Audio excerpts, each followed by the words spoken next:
আসসালামু আলাইকুম সবাইকে। আজকে নিয়ে আসলাম একটা স্পেশাল রেসিপি। এটা আমার শাশুড়ি মার হাতে সবসময় খুব মজা হয়। অবশ্য উনি এটা বছরে একবার কি দুইবার করে থাকেন, এর বেশি করেন না। এটা আমরা খুব রিকোয়েস্ট করে ওনাকে দিয়ে এটা করাই। তো এটা হচ্ছে শুটকি দিয়ে মরিচ খোলা। এটা হচ্ছে আমার শাশুড়ি মায়ের স্টাইলে। তো উপকরণগুলো দেখেই বুঝতে পারছেন, বিশাল এক আয়োজন।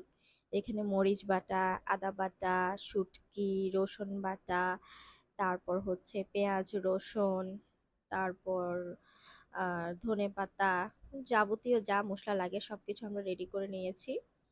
এখানে দেখছেন ইলিশ শুটকি এবং লইট্টা শুটকিগুলোকে টুকরো টুকরো করে ভালোভাবে ধুয়ে নেওয়া হয়েছে। তো কড়াইতে তেল গরম করে, এটা সর্ষের তেল গরম করে এখানে রসুন কুচি দিয়ে এটা কিছুক্ষণ ভেজে নেওয়া হবে।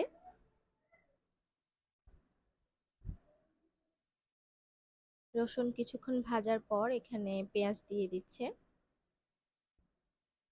এরপর পেঁয়াজগুলোকেও ভালো করে ভেজে নেওয়া হবে। বেশ কিছুক্ষণ পেঁয়াজগুলোকে খুব ভালোভাবে নেড়ে চেড়ে ভাজতে হবে।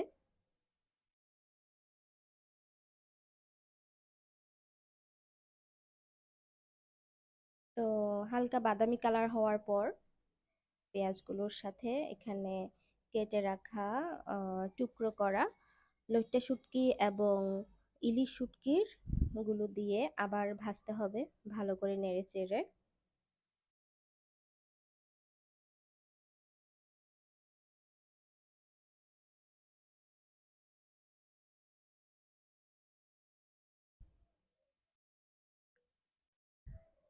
কিছুক্ষণ শুটকিগুলো ভাজার পর এখানে মশলা, বাটা মশলা যেটা রসুন বাটা এবং আদা বাটা পর্যায়ক্রমে দিয়ে আবার নেড়ে চেড়ে ভেজে নিতে হবে।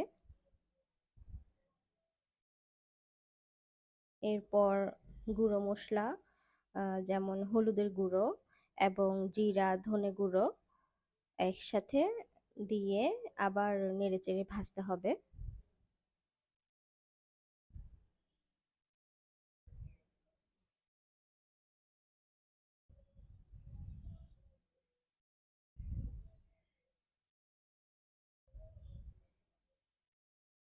এরপর এখানে বেটে রাখা আম, মরিচের যে পেস্ট, শুকনো মরিচটাকে আগের দিন রাতে ভিজিয়ে রেখে পরদিন ব্লেন্ডারে অথবা শিলপাটায় ভালোভাবে বেটে সেই পেস্টটা যোগ করে দিতে হবে।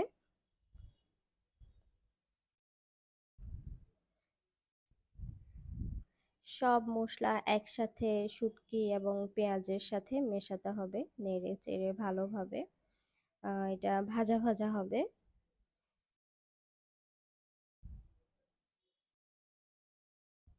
এখন লবণটা দিয়ে দিল পরিমাণ মতো।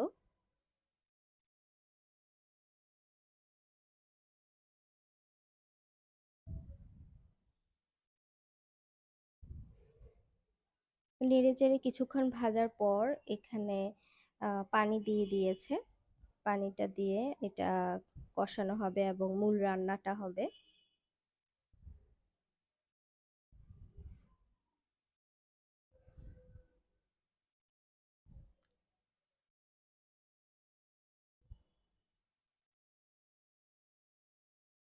আসলে মরিচ খোলা এক এক অঞ্চলের মানুষ এক এক ভাবে করে থাকে। যেমন আমার হেল্পিং হ্যান্ড, ওরা মরিচ খোলায় শুটকি এবং মাছ একসাথে করে। আবার আমার শাশুড়ি মায়ের কাছে দেখলাম উনি শুধু শুটকি দিয়েই মরিচ বাটা মরিচ দিয়েই করে। এক এক অঞ্চলের এক এক স্টাইল, যার যার নিজস্ব একটা টেকনিক এবং স্টাইল ফলো করে করা হয়। তো এইখানে পানিটা অনেকক্ষণ রান্নার পর শুকিয়ে আসছে। মরিচ খোলাটার ফাইনাল লুক আসছে আস্তে আস্তে। এই যে প্রায় শুকিয়ে গেছে। এটা একদম টান টান হয়ে যাবে, মানে এটা ভাজতে ভাজতে গরম হতে হতে একদম ঝালটা চলে যাবে। এখানে ধনেপাতাও দিয়ে দিয়েছে। যাদের খুব ঠান্ডা লাগে এবং মুখে রুচি থাকে না তাদের জন্য এটা আমার মনে হয় একটা বেস্ট মানে রেসিপি হতে পারে। বাসায় করে দেখতে পারেন। অবশ্যই যারা ঝাল খেতে পারেন তারা করবেন। যারা ঝালটা অ্যাভয়েড করেন, খুব বেশি খেতে পারেন না, তারা ট্রাই করার আগে একটু চিন্তা ভাবনা করবেন আর কি। তো খুব টেস্টি মজাদার একটা মরিচ খোলা রেসিপি, এটাকে আমি রুচির ওষুধ বলে থাকি। আপনারা এটা ট্রাই করবেন বাসায়। সবাই ভালো থাকবেন।